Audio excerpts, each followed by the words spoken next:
Hello and welcome to another yet an amazing episode of Samvad पुराने साथियों के साथ. It is an exclusive episode number 3. Today our chit chat is with someone really special, Mr. Anees Rahman sir.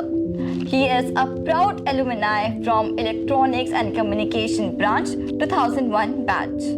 Presently, sir is posted as Director in the Ministry of Communication, Government of India, Bhopal.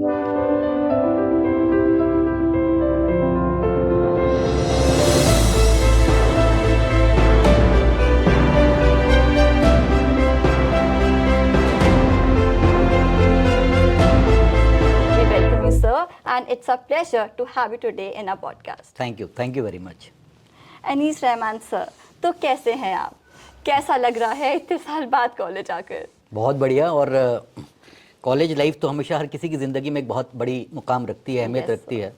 यहाँ आके ऐसा लग रहा है कि मतलब सुबह का पंछी एक उड़ के गया हो और अपनी रोज़ी रोटी में बाहर दाना चुगने गया हो और शाम को लौट के घर आया हो. It's very nostalgic feeling. Yes sir. बहुत अच्छा. Sir, tell us about your time at Ellen City. Like, what was that one thing you wish you could have done differently at your college lifetime? जैसे मैंने कहा कि किसी की भी ज़िंदगी में कॉलेज लाइफ एक बहुत बड़ा मुकाम रखती है. काफ़ी चीज़ें यहीं सीखी जाती हैं, ड्रीम्स यहीं बनाए जाते हैं. वैसे ही मेरे साथ हुआ. कॉलेज लाइफ मेरी बहुत ही अच्छी गुजरी और लकीली यहाँ पर अच्छा पढ़ाई भी किया, अच्छा स्कोर भी किया और जो यहाँ सोचा वो फाइनली जाके अचीव किया. बड़ा अच्छा लगता है जब आप कोई चीज़ कॉलेज में सोचते हो, ड्रीम करते हो और फिर उसको अचीव करते हो और कुछ सालों बाद वहीं वापस आके लौटते हो, तो एक फीलिंग ही अलग होती है. Yes, sir. और रही बात क्या अलग करना था, तो वैसे तो हमने सभी कुछ किया, बट लगता है स्पोर्ट्स एक्टिविटी में और थोड़ा ध्यान देते हैं. बिकॉज स्कूल टाइम में मैं काफ़ी इन्वॉल्व था स्पोर्ट्स में. कॉलेज में थोड़ा फोकस रह गए पढ़ाई की वजह से. सो अगर और मौका मिलता तो और ज़्यादा खेलते. यस, सर ने काफ़ी स्पोर्ट्स खेले जैसे कि basketball, table tennis, badminton, football. And sir अभी भी खेलते हैं? अभी भी खेलते हैं. मैं लॉन टेनिस खेलता हूँ अरेरा क्लब में. Yes sir. So it's really good to know कि आप बिजी करियर से टाइम निकाल के स्पोर्ट्स खेल पा रहे हैं. Sir, we also know that you top the NTPC entrance examination.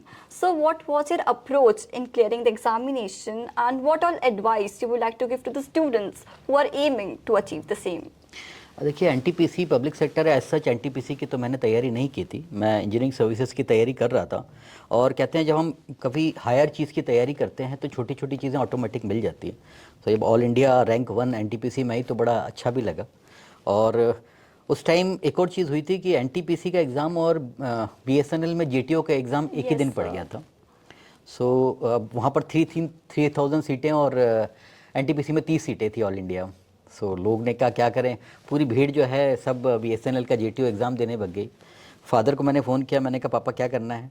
बोले बेटा किसी भी ऑर्गेनाइजेशन में जाना हो तो जो टॉप पोस्ट है जहाँ जा सकते हो वहीं जाओ, अदरवाइज़ लाइफ लॉन्ग एक रिग्रेट रहेगा. So I went for NTPC exam. वहाँ जब गया तो पूरा हॉल ही खाली था. 2 या 3 बच्चे थे पूरे एग्जामिनर हॉल में. कंपटीशन बहुत कम हो गया था. तभी समझ में आया हो जाएगा. प्लस तैयारी इंजीनियरिंग सर्विसेज की कर ही रहा था.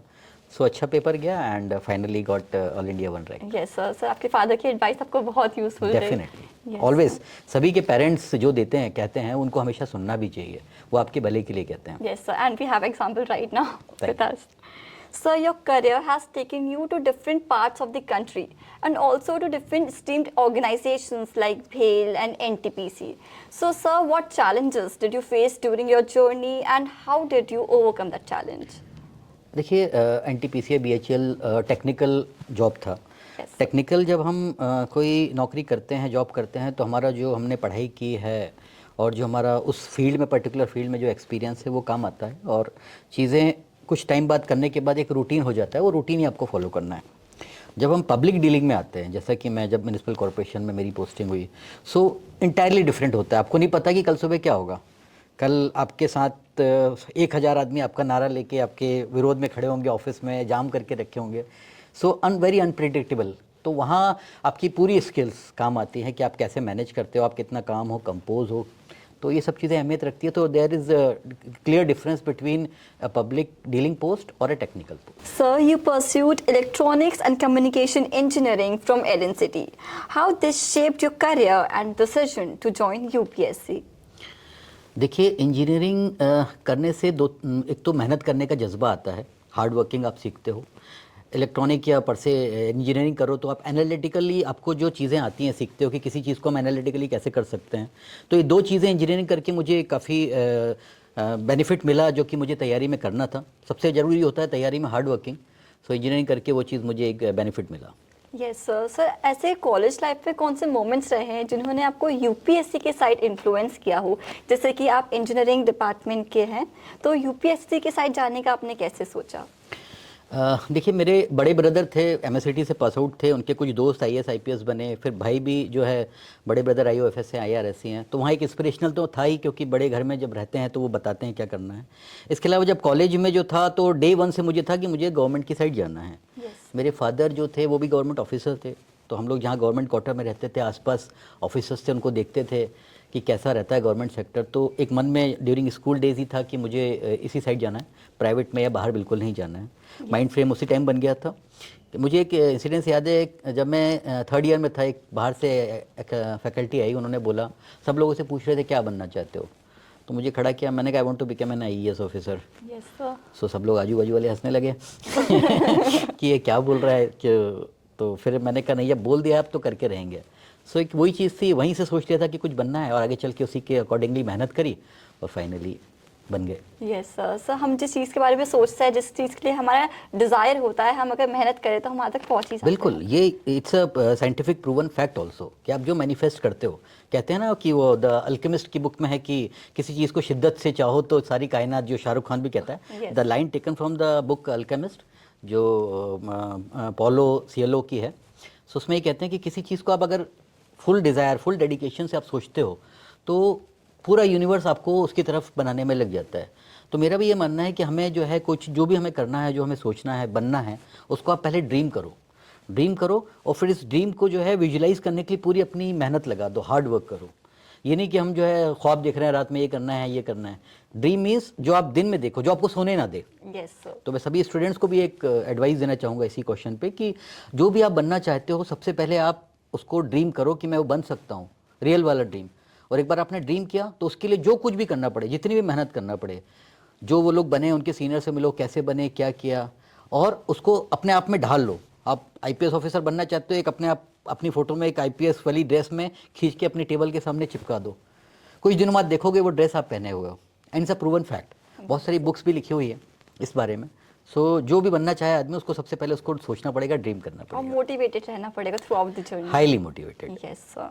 Sir, the most valuable lesson you took from your college life at LNCT that shaped your career towards UPSC? जैसा मैंने कहा कि कॉलेज में ही हम ड्रीम बना लेते हैं कि हमें करना क्या है। एलएनसीटी में स्टार्टिंग में जब यूनिफॉर्म आप लोग पहनते हैं, हमारे टाइम स्टार्ट हुई थी, पहले कॉलेजेस में यूनिफॉर्म नहीं होती थी। Yes, सो उससे एक डिसिप्लिन आता है कि आपको एक यूनिफॉर्म में डिसिप्लिन लाइफ जीना है। और किसी भी चीज़ में सक्सेस होने का मूल मंत्र होता है कि आप डिसिप्लिन रहो, आप रेगुलर रहो, थोड़ा थोड़ा करो लेकिन रोज़ करो। सो कॉलेज लाइफ से हमने डिसिप्लिन सीखा, मेहनत करना सीखा, यहाँ अच्छे फ्रेंड्स बनाए जिनसे हमें मोटिवेशन मिला, और यही सब चीज़ें मुझे ज़िंदगी में आगे काम आई। Yes sir. गुड फ्रेंड्स बहुत ज़्यादा हेल्पफुल रहते हैं हमारे करियर के लिए। बिल्कुल, दोस्त इसमें भी ये कहूँगा, कंपनी जो है हमेशा अच्छी होना चाहिए। तो स्टूडेंट्स यहाँ पर, चूँकि मैं आया हूँ एलएनसीटी का पॉडकास्ट करने और एलएनसीटी के बहुत सारे स्टूडेंट्स को देखेंगे भी, अपनी कंपनी हमेशा अच्छी रखो। एक इंसिडेंस है, धीरू भाई अंबानी का 70s-80s की बात है। वो करीब 200 रुपये कमाते थे और घर में 20 रुपये देते थे, और 180 रुपये की वो ताज में चाय पी के आते थे। Yes sir. सो किसी ने कहा उनके दोस्त ने, अरे तुम पागल हो गए यार, 20 रुपये घर में देते हो, 180 चाय में बर्बाद करते हो। कह रहे मेरा पैसा है, मैं जो करना चाहूँ करूँ। तो बोले मैं वो भी काम कर सकता था कि 180 रुपये घर में देता और 5 रुपये की बाहर चाय पी के आता। Yes sir. तो मैं जब 5 रुपये की ठेले में चाय पीता तो मुझे 5 रुपये के आइडियाज़ आते। मैं ताज में जाता हूँ, अच्छे लोगों से मिलता हूँ, सक्सेसफुल लोगों से मिलता हूँ, मुझे 180 रुपये के आइडियाज़ आते हैं। ये छोटी सी चीज़ जो है, देखिए उनकी लाइफ बदल दी। यस। सो हमेशा always keep a good company. Yes sir. कहते हैं ना कि मतलब a man is known by the company which he keeps. तो आप जैसे आपके दोस्त होंगे, जैसा आपका एटमॉस्फेयर होगा, फ्यूचर में आप वैसे ही बनोगे। Yes sir. Good company and big vision. Big vision. Yes, sir. Sir, you achieve a remarkable All India rank 35th in UPSC. Sir, what was your strategy in clearing the examination, and could you please tell your process, the plans which you made, how you achieved the remarkable rank? That is, which is not easy at all. A rank of 35 in UPSC is not an easy task. College में campus आया, campus में हुआ नहीं, तो job तो थी नहीं, घर वालों ने जो है एक बैग दे दिया और बोला जाओ दिल्ली चले जाओ। बैग उठाया, दिल्ली की ट्रेन पकड़ ली, स्लीपर क्लास में रिजर्वेशन नहीं मिला, जनरल में गए, वहाँ जाके दिल्ली पहुँचे। जीएसआर एक जगह है, वहाँ पर बच्चे लोग पढ़ाई होके जो इंजीनियरिंग कॉलेज के ऑल ओवर इंडिया आईआईटी के भी बच्चे आते हैं, वो अपना रूम रेंट लेके एक छोटा सा रूम 3000 रुपीज़ का लिया और पढ़ना स्टार्ट किया। यहाँ काफ़ी अच्छे परसेंटेज से 83% से यहाँ से निकला था, तो एक कॉन्फिडेंस था हम तो बहुत होशियार हैं। वहाँ जाके आया तो आप देखा कि आप कंपटीशन आपका आईआईटी वाले बच्चों से आप बिल्कुल लो हो, तो पता ही चला कि भाई उनको दिमाग में तो आप बीट नहीं कर सकते हो, सिर्फ मेहनत में कर सकते हो। Yes. पढ़ना स्टार्ट किया 8 hours 9 hours 14 hours a day repeat regularly for 2 years, पढ़े, मेहनत करे और फाइनली रिजल्ट निकलता है। तो ओवरऑल ये है कि अगर आप मेहनत करते हो और सही डायरेक्शन में करते हो, बिकॉज एक बार दिल्ली चले गए तो डायरेक्शंस तो अच्छा मिल ही गया कि किस प्रॉपर डायरेक्शंस में क्या पढ़ना है क्या नहीं पढ़ना है। इंपॉर्टेंट ज़्यादा ये है कि क्या नहीं पढ़ना है। Yes sir. क्योंकि यूपीएससी की स्पेशली इतनी सारी किताबें, इतने सारे गाइडेंस, इतनी सारी कोचिंग है, सब लोग अपना अपना बताते हैं। सो क्या नहीं पढ़ना है ये बहुत ज़रूरी है। इधर जो लोग सिलेक्टेड बंदे हैं सीनियर्स से, उनसे मिलना, उनसे बात करना बहुत काम आता है कि आपने क्या किया, कैसे किया। तो लोगों से बात की और क्या नहीं पढ़ना है वो देखा, मेहनत करी, मेहनत तो आप ही को करना है और फाइनली अचीव किया। यस सर, सीनियर से बात करना बहुत हेल्पफुल रहता है कि वो ऑलरेडी उस फेज से गुजर चुके होते हैं, जो फेज में हम ऑलरेडी आने वाले हैं। तो उनसे बात करने से हमको ऑलरेडी एक एक्सपीरियंस का पता चल जाता है कि ये हमारे साथ होने वाला है इन फ्यूचर। किसी भी चीज़ में सक्सेसफुल आपको बनना है तो उस फील्ड में जो सक्सेसफुल लोग हैं उनके साथ बैठो, बात करो, उनसे ज्ञान लो और उसको फिर आप मेहनत से लग जाओ तो आप एक दिन अचीव कर लोगे। Yes sir. Sir, how did you manage stress and personal life during this phase? देखिए स्ट्रेस मैं खेलता हूँ, मैंने जैसे पहले भी कहा sports is a very good stress reliever. Music सुनता हूँ और अपने आप को मोटिवेशनल रखते हैं और सबसे बड़ी चीज़ है पॉजिटिव होना। yes. अगर आप पॉजिटिव हो तो कभी आपको स्ट्रेस आएगा ही नहीं। कहते हैं कि भाई किसी की एक फैक्ट्री जल गई तो लोगों ने कहा अरे आपकी फैक्ट्री जल गई, आपकी पूरी ज़िंदगी की जायदाद चली गई। तो एक पॉजिटिव बंदा था, उसने कहा कि मेरे जितनी प्रॉब्लम्स थी, जो मैं गलतियाँ कर रहा था, जिसमें मेरा प्रॉफिट सैचुरेशन पे आ गया था, वो अब मैं सब जल गया, अब मैं नए सिरे से करूँगा, कुछ नया करेंगे, कुछ अच्छा करेंगे, कुछ अच्छा बनेगा। yes, ये पॉजिटिविटी अगर होती है तो ज़िंदगी में कभी स्ट्रेस नहीं आएगा। यस सर, जब किसी के पास नॉलेज है तो अगर उसने एक कंपनी बनाई तो वो दूसरी भी कर सकते हैं, एक फैक्ट्री बनाई तो वो दूसरी भी खड़ी कर सकते हैं, क्योंकि नॉलेज थोड़ी जला है, वो तो फैक्ट्री चली है। बिल्कुल, नॉलेज आपको ना कोई चुरा सकता है, Yes. ना कोई छीन सकता है। अगर आप में है, आपने अचीव कर लिया, सो आप कभी भूखे नहीं भरेंगे, कहीं ना कहीं कुछ अच्छा कर ही लेंगे। Yes sir, it's a life time investment. बिल्कुल। Yes sir. So what's your opinion about plan B? अगर हमारे पास कोई ए प्लान है और वो नहीं सक्सेसफुल हो पा रहा है, so what's your opinion about plan B? देखिए जब प्लान ए की आप तैयारी अच्छे से करते हैं, डेडिकेशन से करते हैं, सो वो प्लान ए हमेशा आपने बड़ा बनाया है। Yes. छोटी चीज़ की मुझे 10,000 की नौकरी करनी है, 20,000 की करनी है तो नहीं बनाया आपने। कहा आप सिविल सर्विसेज करेंगे, कोई एंटरप्रेन्योर बनेंगे, फॉरेन जाएंगे। Yes. तो जब आप बहुत बड़ा प्लान बनाते हैं तो उसकी जो मेहनत करते हैं तो सैकड़ों प्लान भी ऑटोमेटिक क्रिएट हो जाते हैं। जैसे मैंने बताया कि मैं यूपीएससी की तैयारी जब कर रहा था तो एनटीपीसी बीएचएल बिना पढ़े निकल गया और टॉप भी करा। Yes sir. सो वो इसलिए था क्योंकि हमारा प्लान ए बहुत स्ट्रांग था। तो अपने प्लान बड़े बनाओ, उस पर मेहनत ज़्यादा करो, प्लान बी की ज़रूरत ही नहीं पड़ेगी। Yes, sir. Sir, any specific advice for those who are currently preparing for UPSC exam and especially for engineering graduates who find it really difficult to shift their focus from technical studies to general studies? देखिए engineering जब हम देखते हैं UPSC का result तो सबसे ज़्यादा जो निकलते हैं सिलेक्टेड कैंडिडेट वो इंजीनियर्स होते हैं। Yes, sir. उसकी वजह क्या है? उसकी वजह यह है कि एक तो इंजीनियरिंग से हमें मेहनत करना सीखते हैं। So, बहुत मेहनत है और वो मेहनत, उसके अलावा हमारा जो दिमाग है वो एनालिटिकली चलना ज़्यादा शुरू होता है, तो हम ज़्यादा बेहतर तरीके से किसी चीज़ को समझ पाते हैं। तो मेरा ये मानना है इंजीनियरिंग ग्रेजुएट से कि अगर आपको करना है तो you can go for engineering services also, और उसके बाद यूपीएससी भी कर सकते हैं। एडवाइस सही लें, सीनियर से मिलें जो सिलेक्टेड बंदे हैं, कोचिंग जो रिनाउंड कोचिंग है वहाँ से अपने चीज़ें उठाएँ, मटेरियल लें और फोकस होके एक बार आपको सही डायरेक्शन मिल गया कि पढ़ना क्या, आपके पास किताबें आ गई, बस उस पर फिर लग जाना है।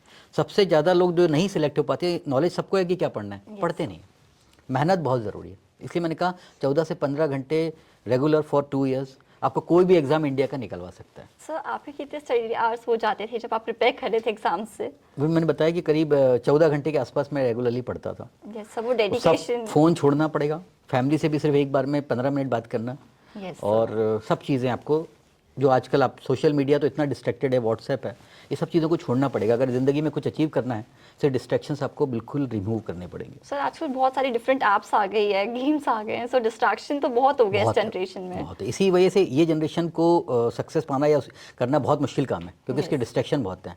जिसने भी इस डिस्ट्रैक्शंस को काबू में कर लिया वही सफलता की सीढ़ी चढ़ेगा। सर आपके टाइम क्या ऐसा डिस्ट्रैक्शन था जो आपको थोड़ा पढ़ाई से दूर खींचता था? देखिए, टीवी फ़ोन तो हमेशा ही रहते हैं। Yes sir. दोस्तों का जो एब्सेंस है वो बहुत अखरता था, घूमना फिरना, तो ये सब चीज़ें थी। डिस्ट्रैक्शंस तो हमेशा रहते हैं, अलग अलग टाइप के हो जाते हैं, तो उस Yes. टाइम भी डिस्ट्रैक्शंस था। Sir, you also worked as Director Education in Delhi government and contributed to the development of schools in Delhi.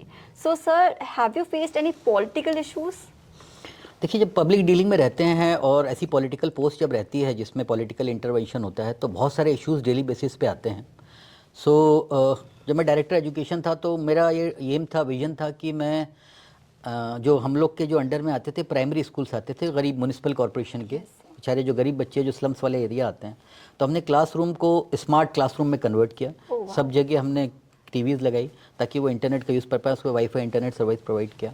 Plus सबसे बड़ी प्रॉब्लम वहाँ आई कि ड्रॉप आउट्स बहुत थे। Yes. गरीब बच्चे जो होते हैं वो ज़्यादा आगे पढ़ते नहीं है, या कभी आए स्कूल कभी नहीं आए, स्कूल से नाम कटवा लिया, तो उनको वापस लाना एक बड़ा टारगेट था। तो हम लोगों ने घर घर जाके अपनी एक टीम बनाई, घर घर जाके टीचर्स गए और उनको कन्विंस किया उनके पेरेंट्स को कि पढ़ना कितना ज़रूरी है, और उनको स्कूल में लेके आए और स्कूल में क्वालिटी एजुकेशन दी, इंश्योर किया कि टीचर की अवेलेबिलिटी बहुत हो। तो आप देखेंगे जैसे दिल्ली गवर्नमेंट ने भी किया, तो दिल्ली गवर्नमेंट के जो गवर्नमेंट स्कूल है one of the best in all over world. Yes, sir. सो एक काफ़ी बड़ा वो काम था जिसको हम लोगों ने बखूबी निभाया। Yes, उनके पेरेंट्स को कन्विंस करना कि आपके चिल्ड्रन के लिए एजुकेशन के लिए ज़्यादा यूजफुल हो सकती है इन बिल्कुल। फ्यूचर, उसके लिए बहुत डेडिकेशन रिक्वायर्ड होता है। Sir, currently you are working as a director in the ministry of communication. So sir, can you please explain your working role over there? Communication ministry का हमारा फील्ड ऑफिस है जो MP और छत्तीसगढ़ को देखता है। इसमें हमारे पास है सेंट्रल मॉनिटरिंग सिस्टम है, जिसमें हम इंटरसेप्शन कॉल, इंटरनेट को बीच में होल्ड करना, टैप करना, ये सब चीज़ें होती हैं। इसके अलावा सिक्योरिटी है, जो साइबर सिक्योरिटी भी चीज़ें देखते हैं हम। न्यू टेक्नोलॉजीज़, स्टार्टअप्स जो आ रहे हैं कम्युनिकेशन फील्ड में, या जो टेक्निकल स्टार्टअप्स हैं उनको प्रमोट करना, स्टेट गवर्नमेंट से बात करके उनको आगे लेके आना, उनको फंडिंग करवाना, इस तरह के बहुत सारे इश्यूज़ हैं जो हम लोग यहाँ per day to day deal करते हैं। Okay sir. सर, आप कोई ऐसे प्रोजेक्ट्स के बारे में बता सकते हैं, या तो आपने जो प्रोजेक्ट्स पहले जिनमें काम किया हो, या currently you are working upon? हाँ, करंटली मैं न्यू टेक्नोलॉजीज़ और जैसे मैं बताया स्टार्टअप में काम कर रहा हूँ। हमारे स्टार्टअप्स को अभी इंडियन मोबाइल कांग्रेस में प्राइम मिनिस्टर ने अवार्ड भी दिया।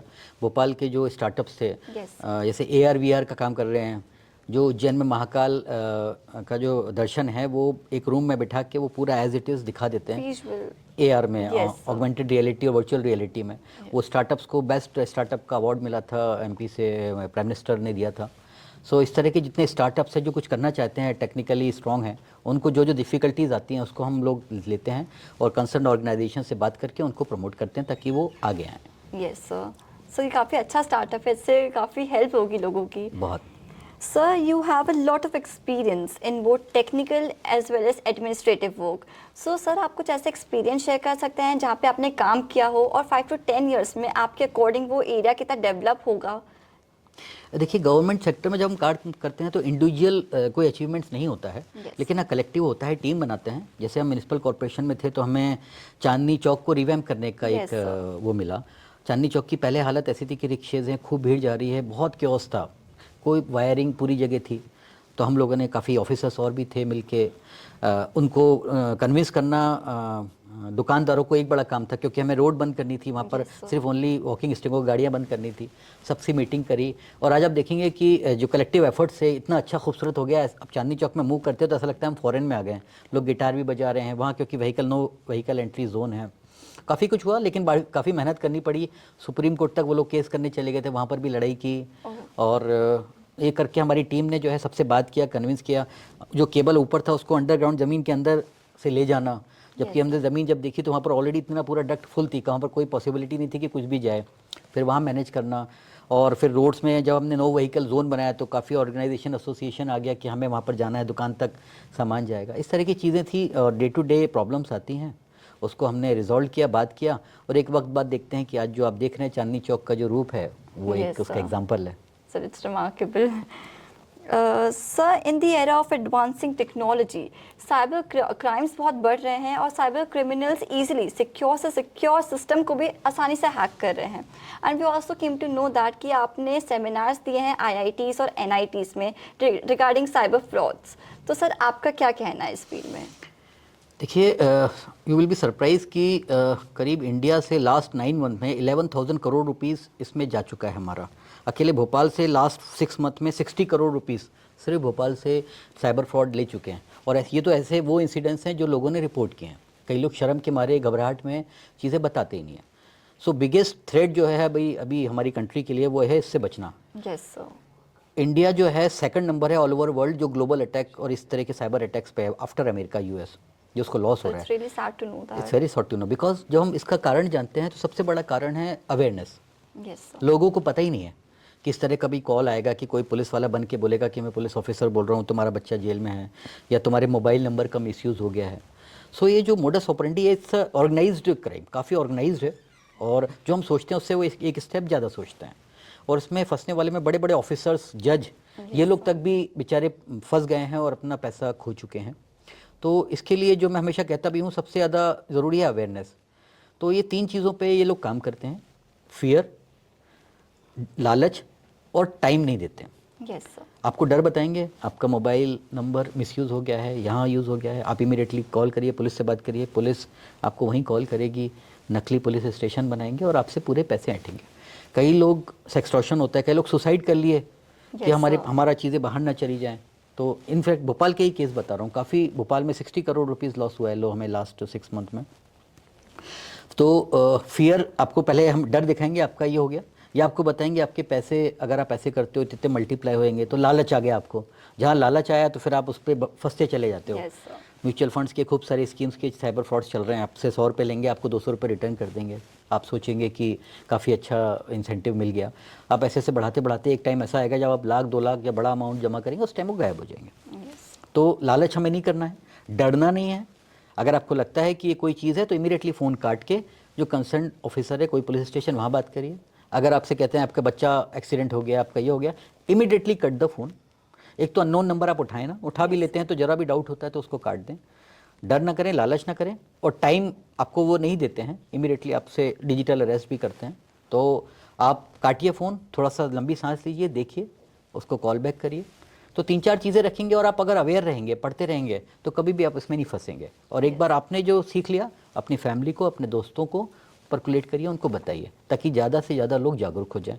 हम लोगों ने अभी एक कॉलर ट्यून भी आपने देखा होगा। जी, वो भी मिनिस्ट्री का एक MHA का इनिशिएटिव है कि कॉलर ट्यून में आपको बताएं कि इस तरह की चीज़ें हो रही हैं। लेकिन इसके बाद भी लोग फंस रहे हैं क्योंकि वो लालच में आ जाते हैं, डर जाते हैं। तो हमें अवेयर करना है ज़्यादा से ज़्यादा लोगों को। यस सर, क्योंकि ये तो एक ट्रैप है, अगर इसमें फंसते जाओगे तो फंसते ही जाएंगे। तो इसके लिए अवेयरनेस, जैसे कि बहुत अंडर प्रिविलेज जगह है, जैसे विलेज हो गए, जहाँ पे इन्फॉर्मेशन उतनी ज़्यादा नहीं हो पाती इस चीज़ों में, तो वो आसानी से फंस जाते हैं ये सब चीज़ों में। तो ये गलत धारणा है कि विलेज वाले फंस रहे। मैंने कहा बड़े बड़े ऑफिसर्स, यहाँ पर स्टेट गवर्नमेंट की एक लेडी ऑफिसर थी, वो फंस गई, 3 दिन डिजिटल अरेस्ट रही, जज फंस गए।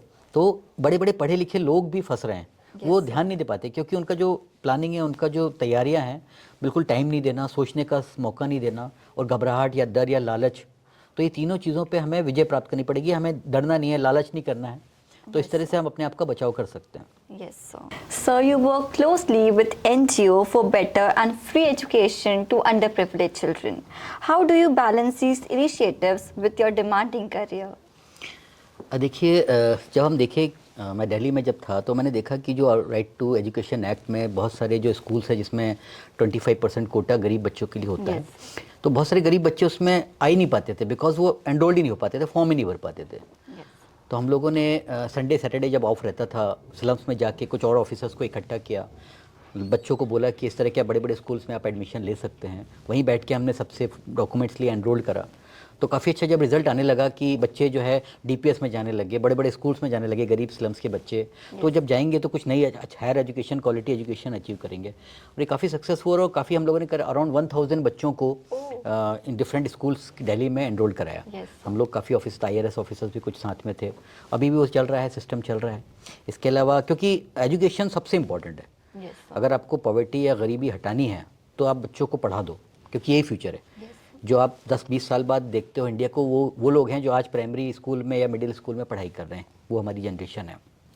फिर जो लड़कियां थी, औरतें थी, वो सबसे ज़्यादा जो गरीब औरतें हैं वो परेशान होती है कि जब उनका मैरिज हो जाती है उसके बाद उनको अगर निकाल दिया जाता है तो वो मजबूरी में रह रही होती हैं, because they are not self dependent. तो हम लोगों ने कुछ इनिशिएशन लिए एनजीओ के मदद से, उनको सिलाई सिखाना शुरू किया, सिलाई मशीन प्रोवाइड किए, फ़ंड इकट्ठा कराए, हमारे जो ऑफिसर्स थे, आसपास के लोग थे, उनसे फ़ंड इकट्ठा किया, सिलाई मशीन खरीदी, जगह लिया और जगह सिलाई मशीन सिखाई। तो बच्चों को ऐसे सिमिलरली एक कंप्यूटर क्लास लिया, जिसके भी कंप्यूटर्स ख़राब हो जाते हैं हम लोग फेंक देते हैं या बेच देते हैं, हमने कहा इधर दे दो, कंप्यूटर लगा दिए, एक लैब बना दी और वहाँ गरीब बच्चे आके अपनी प्रैक्टिस करते थे, जो एक टीचर लगा दिया जिसको 10,000 12,000 हम लोग चंदा करके दे देते थे। तो इस तरह की हम लोगों ने कुछ एक्टिविटीज़ करी, वो बड़ा सेटिस्फेक्शन मिलता है। yes, और फ्री टाइम में इससे अच्छी कोई चीज़ नहीं हो सकती। सर आपने उनको कन्विंस कैसे किया होगा कि आप आइए, हम लोग एजुकेशन प्रोवाइड करेंगे? देखिए, जब हम लोग जाते हैं या ऑफिसर जाते हैं, वो देखते हैं कि लोग आ रहे हैं, बाहर से आ रहे हैं और ये लोग अचीव कर रहे हैं, गवर्नमेंट में हैं, yes, तो थोड़ा सा वजन रहता है बात का। तो हमारे साथ ऑफिसर से हम लोग घर में जाके बात भी करते थे, प्लस वहाँ के जो हेड होते हैं, प्रधान होते हैं, उनसे बात की, उनको कॉन्फिडेंस में लिया और ऐसे करके ये अचीव हो गया। Yes, sir. Sir, Gen Z is also called the most connected generation, yet many feel more stressed and depressed. So, sir, आपका क्या कहना है कि ऐसी जनरेशन को कैसे स्ट्रेस से ओवरकम करना चाहिए? वो छोटी छोटी बातों की टेंशन ले लेते हैं। बहुत ज़्यादा, मतलब जेन जी को देख के मुझे लगता है इनको जो है ना सब चीज़ आज चाहिए, Yes, sir. Instant gratification. हम आज ही आईएएस ऑफिसर बन जाएं, आज ही हमारे पास मर्सिडीज़ हो। सो यहाँ पर थोड़ा सा रुकने की ज़रूरत है। और ये क्यों आ रहा है? Because of social media. Yes, sir. तो अपने आप को डिटॉक्स करना सबसे इंपॉर्टेंट है। जेन जी के लिए मैं एडवाइस करूँगा, अपने आप को सोशल मीडिया से डिटॉक्स करें, दूर रहें अगर आपको कुछ अचीव करना है। दूसरा ये है जो मैं आपको बता रहा था कि जो है बस आज ही ज़िंदगी जी लो, जो है आज है कल हो ना हो। Yes, ये जो कंसेप्ट है जो जेन जी में लोग सोचते हैं, बहुत बड़ा गलत कंसेप्ट है। अगर आज आपने कुछ अच्छा मेहनत नहीं करी तो कल क्या खाओगे आप? कल कहाँ रहते हो? ठीक है, आप नहीं रहे अलग बात है, अगर आप जिंदा रहे तो आप कटोरे लेके तो नहीं बाहर जाओगे। तो ये थोड़े टाइम की जो मेहनत है, इनिशियली जो ईयर्स हैं, जैसे हम बड़े हो जाएंगे अगर हम मेहनत करेंगे भी तो हमें सक्सेस में कन्वर्ट नहीं होगा। दिस पीरियड जो कॉलेज का है उसकी जस्ट बात का है, इसमें आप जितनी मेहनत कर लोगे उतनी कंफर्टेबल लाइफ आपकी थ्रू आउट टिल 70-80 जब तक आप जिंदा रहते हो वो रहती है। तो जंजी को मैं ये कहूँगा, यही टाइम है मस्ती करने का, यही टाइम है मेहनत करने का। तो आप अगर मेहनत कर ले तो एक बैलेंस बनाइए और अपना विजन तय करिए, मुझे बनना क्या है, आगे चल के करना क्या है और उस पर मैं कितना काम कर रहा हूँ, कर रही हूँ। Yes, sir. तो अपना टाइम डिवोट करिए, थोड़ा बहुत हमेशा टाइम मिल जाता है फ्रेंड्स का मस्ती करने का। और अगर आपने अभी मेहनत कर ली, ज़िंदगी भर का आराम है। Yes, sir. कहते हैं ना कि वक्त की कदर करोगे तो सवर जाओगे, वक्त हर शय से ज़माने में बड़ा होता है, ये वक्त लौट के नहीं आएगा। Yes, sir. तो इस वक्त को कदर करो, उसको समझो, ड्रीम करो, मेहनत करो। सर जो जेंजी जनरेशन है वो बहुत जल्दी इन्फ्लुएंस हो जाती है किसी से भी, इसके पास ये है तो हमारे पास क्यों नहीं है। वो चाहते हैं आज के आज हमारे पास भी आ जाए, बट उनको पता नहीं है सबकी सिचुएशंस सब कुछ अलग होता है। सब कुछ अलग है, वही बता रहा था कि उनको आज ही चाहिए, सब कुछ आज चाहिए। Yes, sir. सो सबसे ज़रूरी है कि अपना एक विजन बनाए और कुछ भी हो सकता है वो। Yes sir. मतलब एक अर्नोल्ड श्वार्ज़नेगर, उसकी स्टोरी मुझे एकदम याद आ गई कि जब वो एक बहुत दुबला पतला सा लड़का सा था, मरियल सा, बेचारा छोटे घर का था कैलिफोर्निया में। अपने पापा से कहा कि पापा मैं I want to become mister California. सब हंसने लगे कि भाई ये इतना दुबला पतला क्या करेगा, बॉडी बिल्डिंग में मोटे मोटे आते हैं। बोला नहीं है, मेरे को करना है। उसने ड्रीम किया और उस पर मेहनत करा। क्या खाना है, कैसे करना है, मसल्स का एक एक शेप देखता था कि मुझे ऐसी मसल्स चाहिए, उस पर वर्क करना। और वो एक दिन लेके आया, बोला कि now I am mister California, मतलब बड़ा बॉडी वॉडी बना दी। फिर बोले भाई ठीक है। उसके बाद उसने कहा कि पापा I want to become the biggest star of Hollywood. फिर सब हंसने लगे। भाई बोले बॉडी बना ली, आप चले गए, जिम विम हो गया, लेकिन हॉलीवुड में क्या स्टार बनना, वहाँ आपको एक्टिंग आना, सब आना बहुत डिफिकल्ट है। बोला नहीं आई वांट टू बिकम, और उस पर वो लग गया, उसने ड्रीम किया और उस पर मेहनत करी। एक दिन अपन देखा कि वो जो हॉलीवुड का one of the best actor बना, वो भी बन गया। अब फिर वो आया, बोला I want to become the president of USA. तो फिर सब हंसने लगे, बोले आप तो एक तो ये बन गए, आप जैसे तैसे करके आप हीरो बन गए। तो बोला नहीं, I want to become the president of USA. फिर उसने मेहनत करी उसी के अकॉर्डिंगली और कैलिफोर्निया का गवर्नर बन गए। प्रेसिडेंट भी बन सकते थे, बिकॉज वहाँ पर एक रूल है कि उसका सिटीजनशिप होना चाहिए यूएसए की, तभी आप बन सकते हैं, otherwise he has achieved the dream. So उसका तात्पर्य यह है कि हमें पहले ड्रीम करना पड़ेगा, हमें सोचना पड़ेगा और हमें हार्ड वर्क करना पड़ेगा। मैं सभी से ये कहता हूँ। सो आप लोग सोचिए, मेहनत करिए, तो अचीव मिलेगी, सक्सेस मिलेगी आपको। Yes, sir. So, what are your thoughts on women empowerment? Women empowerment, देखिए किसी वुमेन को अपॉर्चुनिटी देना वुमेन एम्पावरमेंट नहीं है कि सिर्फ आपने उसको एक अपॉर्चुनिटी दे दी, उसने सिलेक्शन कर लिया। उसको एक ऐसा एटमॉस्फेयर देना जिसमें वो विदाउट फियर जो कुछ करना चाहे कर ले, दैट इज़ एम्पावरमेंट। यस क्योंकि हम अगर किसी when we provide women any education, support system, anything, so it doesn't improve individual personality. कोई एक बंदी, एक औरत नहीं उठती, पूरा परिवार, एक फैमिली बिल्टअप होती है। यस आदमी, एक आदमी को आप पढ़ाओगे, उसको सपोर्ट करोगे, सिर्फ वो आदमी का अपलिफ्टमेंट होगा। एक वुमेन को आप पढ़ाओगे, उसको सपोर्ट करोगे, उसको अपलिफ्ट करोगे, तो पूरी सोसाइटी, पूरी फैमिली अपलिफ्ट होगी। So that is the real definition of women empowerment. Yes, sir. Sir, despite your busy career, you still play sports like basketball, football, badminton and a lot. So, sir, कैसे आप अपने busy career में time निकालते हैं sports खेलने का, और क्या ये फोकस इंक्रीज कर देता है आपके करियर में और जो भी आप वर्क कर रहे हैं? देखिए, टाइम निकालने की बात है तो टाइम तो बहुत रहता है। जो ये कहता है कि मेरे पास टाइम नहीं है, वो सबसे कम काम कर रहा होता है, क्योंकि हम मैनेजमेंट करते हैं टाइम को। जितने आप देखेंगे, हमारे प्राइम मिनिस्टर भी कहते हैं मेरे पास हम सफिशिएंट टाइम, वो 3 या 4 घंटे सोते हैं, तो उनके पास हर चीज़ों के लिए टाइम है कि वो नेशनल पार्क भी जा रहे हैं, इन द फैक्ट कि वो इतना सारा काम भी करते हैं। सो टाइम मैनेजमेंट से जो है वो सिर्फ कैसे आप टाइम को मैनेज करते हो। स्पोर्ट्स से अच्छा कोई स्ट्रेस रिलीवर नहीं है और कोई मोटिवेशन उससे अच्छा नहीं है। Very true sir. So sport, जैसे आपने भी बताया कि आप बास्केटबॉल खेलती हैं, इतने सारे आपके अवार्ड्स मिले हैं। सो स्पोर्ट्स से आप ये देखेंगे कि जो स्पोर्ट्स पर्सन होगा और जो खेल नहीं खेलता है, दोनों की पर्सनालिटी में बहुत डिफरेंस होगा। Yes sir. सो मैं सभी को एडवाइस करूंगा कि हमेशा कोई ना कोई स्पोर्ट्स से जुड़े रहें। इससे आप टीम बिल्डिंग, टीम स्पिरिट सीखते हैं, और सबसे बड़ी बात जो सीखते हैं स्पोर्ट्स से, हारना। जो आप बात कर रहे थे जैन जी का, इनको सबसे ज़्यादा है कि उनको हारना नहीं आता। तो मैं उनके पेरेंट्स को भी ये सलाह दूंगा कि हारना सिखाएं। और जब जब क्या होता है, वो सब चीज़ जीतते रहते हैं, सडनली कोई चीज़ आई, कुछ नहीं मिला, कुछ हारे, तो उनको मन में गलत ख्यालात आते हैं कि सुसाइड कर लो, अब तो ज़िंदगी ख़त्म हो गई। तो स्पोर्ट्स हमें ये सिखाता है कि आप हार के भी अगले मैच के लिए तैयार रहो। Yes sir. मैं अपने ऑडियंस को बताना चाहूँगी कि सर काफ़ी स्पोर्ट्स में नेशनल और स्टेट प्लेयर हैं, जैसे basketball, badminton and a lot. So sir, congratulations for that. Thank you. Sir, also you are a nature lover. So how do you find time to connect with nature? और क्या ये आपको recharge करने में help करता है? Like busy schedule में nature को देख लें तो बहुत ज़्यादा रिलैक्स फील होता है। नेचर से तो हमेशा से एक लगाव रहा है। जब भी टाइम मिलता है मैं चला जाता हूँ, नेशनल पार्क हुआ या कहीं भी पेड़, नदी जहाँ पर हो। तो वो, जैसा मैंने कहा कि वो भी एक बहुत बड़ा स्ट्रेस रिलीवर है। और जब मतलब सन निकलता है, आप सूरज उगते हुए देखिए, पर बर्ड्स की चहचहाहट देखिए, तो बड़ा अच्छा एक सुखद अनुभव होता है और बहुत अच्छा लगता है। इससे सब तमाम जो टेंशन्स हैं वो रिलीज़ हो जाते हैं, और प्रकृति के पास रहने से तो उसके एडवांटेज बहुत सारे हैं ही। Yes, sir.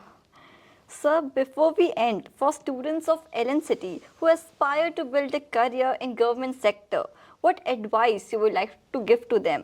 Like आपके हिसाब से गवर्नमेंट सेक्टर में एंटर होने के लिए कौन सी स्किल्स जो बहुत रिक्वायर है और जो उनको हेल्प करेगी? देखिए, गवर्नमेंट सेक्टर अकेले नहीं, किसी भी चीज़ में मैं कहूँगा, प्राइवेट में जाना है, आपको कहीं भी जाना है, तो सबसे पहले अपना एक विजन बनाइए कि मुझे करना क्या है। Yes, sir. अब जो करना है उसके लिए आपको कुछ ना कुछ समय रोज़ निकालना पड़ेगा। 1 या 2 घंटे भी निकालिए, मस्ती करिए, सब करिए, मैं मना नहीं करता कि आप लोग मस्ती ना करें। 1 घंटे निकालिए, 2 घंटे निकालिए, आपको बनना क्या है। अब जो बनना है उसको कैसे अचीव करना है, उसका रास्ता क्या होगा, उस पर वर्क करना है। हमें IAS में जाना है या मैं CEO बनना है, तो जो वहाँ के सक्सेसफुल लोग हैं उनसे मिलिए, बात करिए, कैसे क्या करना है। हार्ड वर्क आप ही को करना है। Yes, sir. उस चीज़ से टच में रहिए, उसके दिमाग 24 घंटे आपके दिमाग में वही घूमना चाहिए कि मुझे करना क्या है। Yes, sir. तो और अपने टीचरों का बहुत बड़ा जो रोल होता है, टीचर्स का, जो इसके पढ़ाने वाले हैं, आप लोग टीचर्स का बहुत बड़ा रोल होगा। उनसे सीखिए, उनसे समझिए।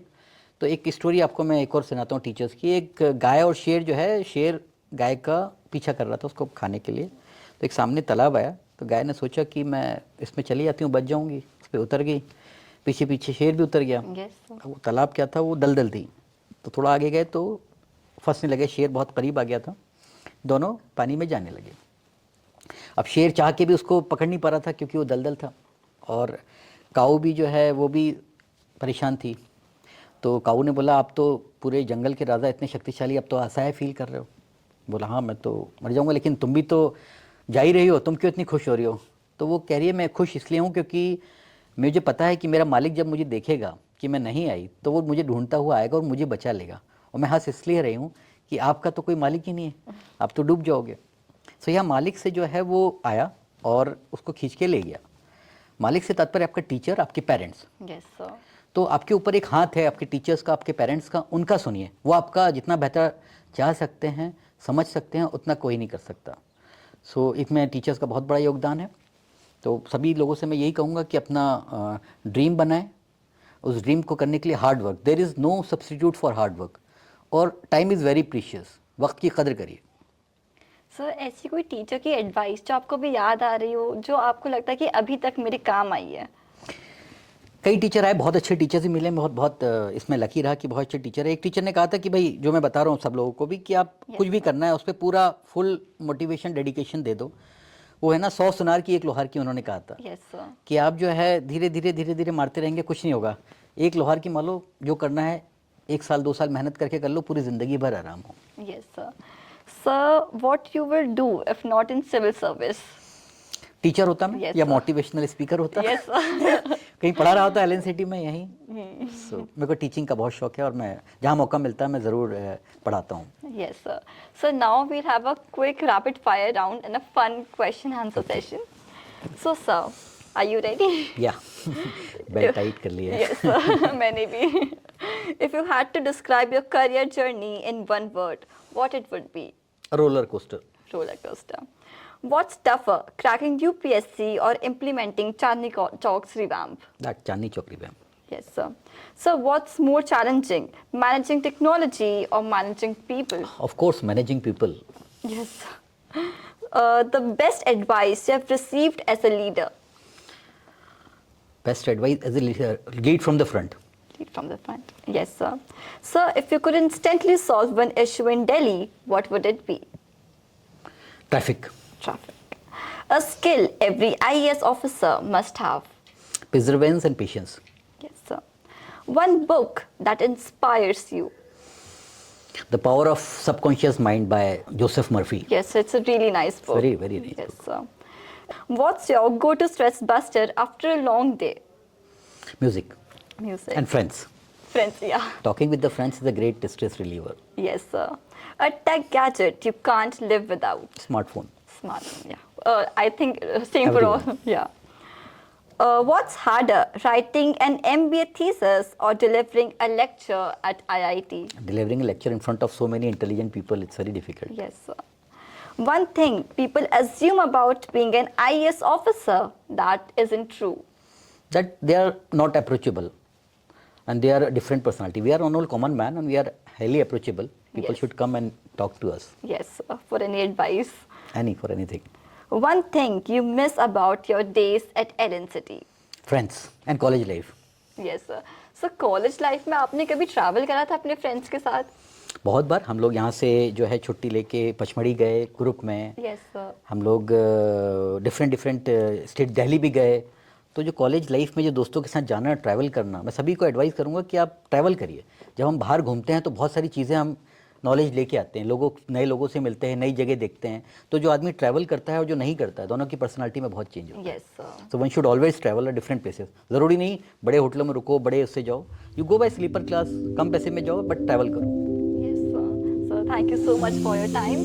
It was an amazing time. Same meeting you. here, same. Your achievement remind us that hard work and determination truly pays off. Thank you, sir. Thank you very much. This is Sakshi Thorat from Ellen City Alumni Interaction Club signing off. Thank you for seeing our podcast till the end. Till then, stay connected and like, share and subscribe to our videos.